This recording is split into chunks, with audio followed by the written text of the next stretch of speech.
बहुत समय पहले की बात है। एक गांव में रतन नाम का एक बेहद गरीब किसान अपनी पत्नी झुमरी और अपनी 15 साल की पुत्री साक्षी के साथ रहता था। एक दिन झुमरी रतन से बोलती है, आखिर ऐसे कब तक चलता रहेगा जी? हमारी बिटिया 15 साल की हो गई है, कुछ समय बाद उसके हाथ पीले करने का समय आ जाएगा। मैं तुम्हारी बात समझता हूँ झुमरी, तुम चिंता मत करो, मैं आज से खेत में दिन रात काम करूँगा।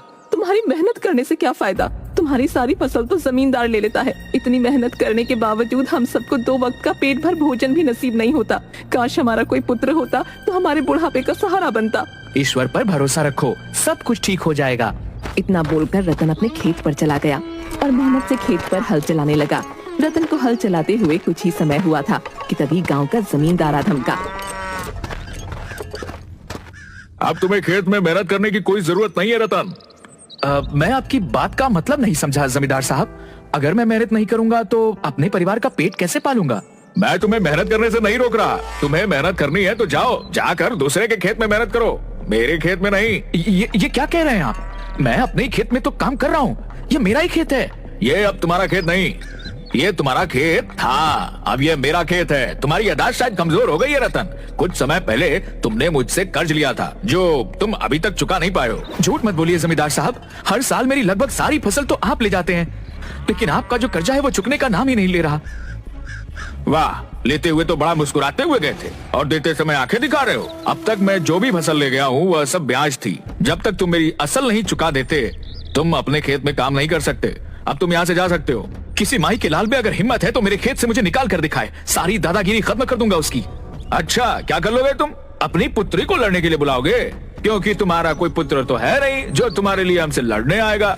तभी जमींदार के बगल में खड़ा हुआ उसका साथी संपत रतन से बोला, यहाँ से चले जाओ रतन, तुम्हें आखिरी चेतावनी दे रहा हूँ। मुझे तुम पर हाथ उठाते हुए अच्छा नहीं लगेगा, लेकिन अगर तुम जिद करोगे तो मजबूरन मुझे वह तरीका अपनाना पड़ेगा जो तुम्हें अच्छा नहीं लगेगा। जाता हूँ, लेकिन मैं चुप नहीं रहूंगा, मैं इसकी शिकायत महाराज से जरूर करूंगा। इतना बोलकर रतन आंखों में आंसू लिए वहाँ से चला गया। दोपहर के समय घर पर अचानक रतन को देखकर रतन की बीवी चौंक पड़ी। क्या हुआ जी? आज आप समय से पहले खेत से घर वापस कैसे आ गए और आपकी आंखों में आंसू क्यों? उस नामुराद जमींदार ने हमारा खेत भी हमसे छीन लिया। झुमरी, मेरे तो हाथ कट गए, अब मैं क्या करूंगा? उसने मुझसे मेरे ही खेत से अपमानित करके बाहर निकाल दिया और मैं कुछ नहीं कर पाया। इतना कहकर रतन रोने लगा। तभी उसकी पुत्री साक्षी वहाँ आ गई। पिताजी, आप रोइए मत पिताजी, मैं जानती हूँ आप सिर्फ मेरी वजह से चिंतित है, ये सब मेरी वजह से हो रहा है। ये तुम कैसी बातें कर रही हो बेटी? सही कह रही हूँ माँ, आप दोनों को हमेशा मेरे हाथ पीले करने की चिंता खाई जाती है। कभी कभी मैं सोचती हूँ कि अगर मैं पैदा ही न होती तो शायद आप दोनों इतना दुखी न होते। ऐसा मत कहो बेटी, तुम तो हमारे लिए हमारी जान हो। अगर मेरा कोई भाई होता तो उस जमींदार की इतनी हिम्मत नहीं होती कि मेरे पिता को अपमानित करके उनके ही खेत से बाहर निकाल देता। इतना बोलकर साक्षी रोती हुई दूसरे कमरे में चली गई। रतन रात भर गहरी सोच में डूबा रहा। अगले दिन रतन गांव के मुखिया के पास गया। क्या बात है रतन, आज सुबह सुबह मेरे घर? सब कुछ ठीक तो है? आप तो जानते हैं मुखिया जी कि मैंने कुछ समय पहले जमींदार से कुछ धन कर्ज में लिया था। हाँ हाँ, तुम्हारे बारे में सब जानता हूँ। तुमसे मैंने मना भी किया था कि उससे कर्ज मत लो। रतन, जमींदार से सिर्फ तुम ही नहीं बल्कि वह हर व्यक्ति परेशान है जिसने उससे कर्जा ले रखा है। मैंने सुना है मुखिया जी कि आपका राजमहल में आना जाना लगा रहता है, क्या आप मुझे अपने साथ राजमहल लेकर जा सकते हैं? तुम राजमहल जाकर क्या करोगे रतन? आखिर तुम क्या सोच रहे हो? मैं जमींदार की शिकायत महाराज से करूंगा। उन्हें बताऊंगा कि किस तरह से जमींदार ने मेरे साथ बेईमानी करके मेरे ही खेत से मुझे निकाल दिया है। रतन, मुझे तुमसे पूरी हमदर्दी है, पर तुम राजमहल जाना चाहते हो तो मैं तुम्हें ले जा सकता हूँ और तुम्हें दरबार में राजा से भी मिलवा सकता हूँ, लेकिन वहाँ कुछ होने वाला नहीं है। मैं कुछ समझा नहीं मुखिया जी। क्योंकि महाराज और जमींदार की बहुत अच्छी दोस्ती है। जमींदार ने महाराज की आंखों में भी झूठ और विश्वास की पट्टी बांध रखी है। महाराज उस पर बहुत विश्वास करते हैं, पर तुम्हारी बात पर विश्वास नहीं करेंगे। हो सकता है तुम्हें उल्टी सजा देकर कारागार में बंद करवा दें। अगर ऐसा हुआ तो तुम्हारे परिवार का क्या होगा रतन? क्योंकि तुम्हारा कोई पुत्र भी नहीं है जो तुम्हारी पीठ पीछे तुम्हारे परिवार को संभाल सके। तो फिर अब मैं क्या करूं? देखो रतन, मेरे भी बहुत से खेत हैं। तुम चाहो तो अपने परिवार के साथ मेरे खेत में काम कर सकते हो और जितना मैं और मजदूरों को काम करने का धन देता हूँ उनसे तुम्हें थोड़ा ज्यादा दे दूंगा। इससे ज्यादा मैं तुम्हारे लिए कुछ नहीं कर सकता। ठीक है, इस वक्त मुझे सिर्फ और सिर्फ काम की ही आवश्यकता है। उस दिन के बाद रतन मुखिया के खेतों पर काम करने लगा। रतन के साथ उसकी पत्नी और उसकी बेटी भी बराबर से काम कर रही थी। एक दिन की बात है, रतन खेत में अपनी पत्नी और बेटी के साथ भोजन कर रहा था कि तभी वहाँ पर एक बहुत गंदा दिखने वाला इंसान आया। मैं कई दिनों से भूखा हूँ, क्या तुम मुझे कुछ खाने को दे सकते हो? कौन हो तुम? और तुम्हारे कपड़े देखकर लग रहा है जैसे तुम कई महीनों से नहीं नहाए हो, और तुम्हारे अंदर से कितनी बदबू आ रही है। एक भूखे को भोजन खिलाना बहुत बड़ा पुण्य का काम होता है और मैं कुछ भी मुफ्त में नहीं खाता। अगर मैं तुम्हारा भोजन खाऊंगा तो उसके बदले मैं तुम्हें वो दूंगा जिसकी तुम कल्पना भी नहीं कर सकते। अरे भाई, अगर तुम्हें भोजन खाना है तो ऐसे ही मांग लो ना। तुम्हारे पास पहनने को ढंग से वस्त्र भी नहीं है और तुम कुछ देने की बात कर रहे हो। रतन ने उस गंदे दिखने वाले इंसान को 2 रोटियां पकड़ा दी और वो इंसान 2 रोटियां खा गया। मुझे और भूख लगी है, क्या मुझे और दे सकते हो? साक्षी और झुमरी को न जाने क्यों उस पर अब तरस आ गया। उन दोनों ने अपने हिस्से का सारा भोजन उस इंसान को दे दिया। वो सारा भोजन खा गया। लो भाई, तुम तो हमारा सारा भोजन खा गए। अब तुम इसके बदले में हमें क्या दे सकते हो?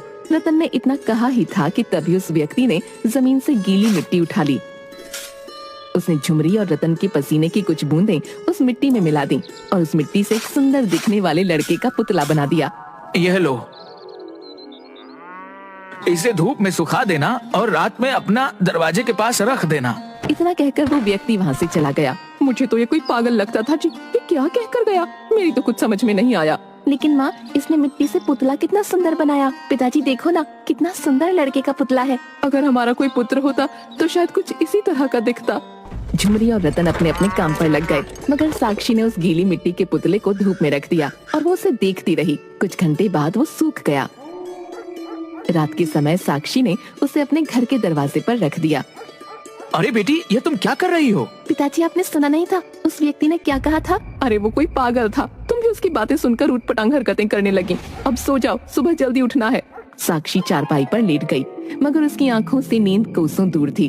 अचानक आधी रात को बहुत सी रंग बिरंगी किरणें उस मिट्टी के पुतले के आसपास मंडराने लगीं। साक्षी दौड़ते हुए रतन और झुमरी के पास पहुंची। माँ, पिताजी उठिए, देखिए ना क्या हो रहा है। झुमरी की बात सुनकर वो दोनों आंख मसलते हुए उठ गए।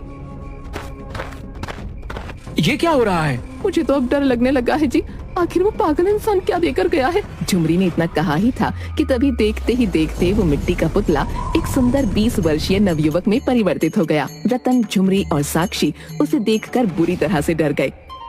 घबराओ मत पिताजी और माँ, मैं तुम्हारा ही बेटा हूँ, एक जादुई बेटा। ऐसा कैसे हो सकता है? क्यों नहीं हो सकता? आपके पसीने का अंश मुझ में है। मैं भले ही आपकी कोख में भले ही 9 महीने ना रहा हूँ, लेकिन मैं आपका ही पुत्र हूँ। न जाने क्यों झुमरी के दिल में उसे देखकर ममता फूट पड़ी और वो दौड़ते हुए उस युवक से लिपट गई। पता नहीं क्यों मुझे ऐसा लग रहा है जैसे कि तुम मेरी असली संतान हो। मैं ही तुम्हारा असली संतान हूँ माँ। अब तुम सबको चिंता करने की कोई जरूरत नहीं है। आज से मैं इस परिवार का बोझ संभालूंगा। मेरा हमेशा से एक सपना था कि अगर कोई मेरा पुत्र होता तो मैं उसका नाम चंदू रखता। आज से तुम्हारा नाम चंदू है, लेकिन तुम अभी कुछ दिनों तक घर से बाहर मत निकलना बेटा, नहीं तो गांव वाले तरह तरह के सवाल करेंगे। कुछ दिनों तक चंदू सबके साथ रहकर घुल मिल गया। अब सभी लोग उसे अपना परिवार का सदस्य समझने लगे। कुछ दिनों बाद रतन चंदू को खेत पर काम के लिए लेकर गया। अरे रतन, तुम्हारे साथ ये सुंदर नवयुवक कौन है? ये मेरा पुत्र है। पुत्र? अरे भाई, जहाँ तक मैं जानता हूँ तुम्हारा तो कोई पुत्र नहीं है। ये रातों रात पुत्र कहाँ से आ गया? ईश्वर चाहे तो सब कुछ हो सकता है मुखिया जी। समझ लो कि ईश्वर को मुझ पर दया आ गई और उसने मुझे एक पुत्र दे दिया। तुम्हारा पुत्र तो दिखने में बहुत ही हट्टा कट्टा और बलिष्ठ है। रतन, फिर तुम्हें जमींदार से अब डरने की कोई जरूरत नहीं। इतना कहकर मुखिया वहाँ से चला गया। यह मुखिया जी क्या बोल कर गए हैं पिताजी? छोड़ो चंदू, जाने दो, तुम इन सब बातों में मत पड़ो। नहीं पिताजी, आपको मुझे बताना ही होगा। आखिरकार मैं आपका बेटा हूँ और एक बेटे को अपने पिता की हर बात जानने का अधिकार होता है।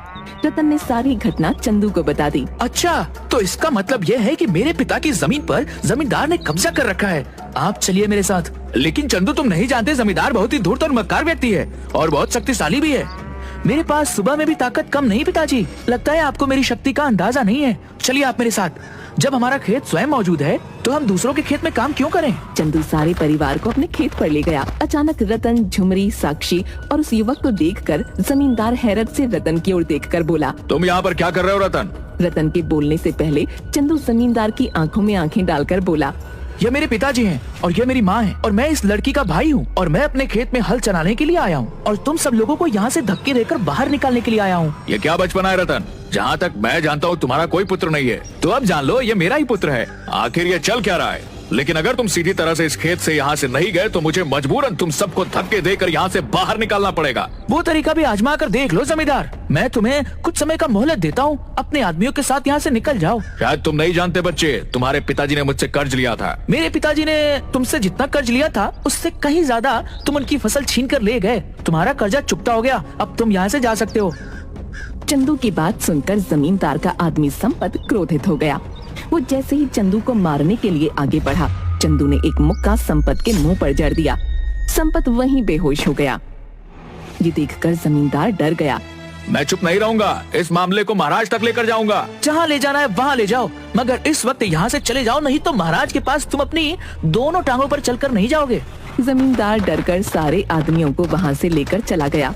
बेटा, तुम शायद नहीं जानते कि जमींदार की महाराज से बहुत अच्छी दोस्ती है। जानता हूँ पिताजी, लेकिन शायद आप नहीं जानते होंगे कि झूठ चाहे जितना भी बलवान क्यों ना हो, सत्य के आगे उसे झुकना ही पड़ता है। उस दिन के बाद चंदू खेत में हल चलाने लगा। चंदू के शरीर में एक गजब की फुर्ती और शक्ति थी, जिसे गांव का कोई भी व्यक्ति देखता तो दंग रह जाता। मगर कुछ दिनों बाद राजा के सैनिक अचानक रतन के घर पर आ धमके।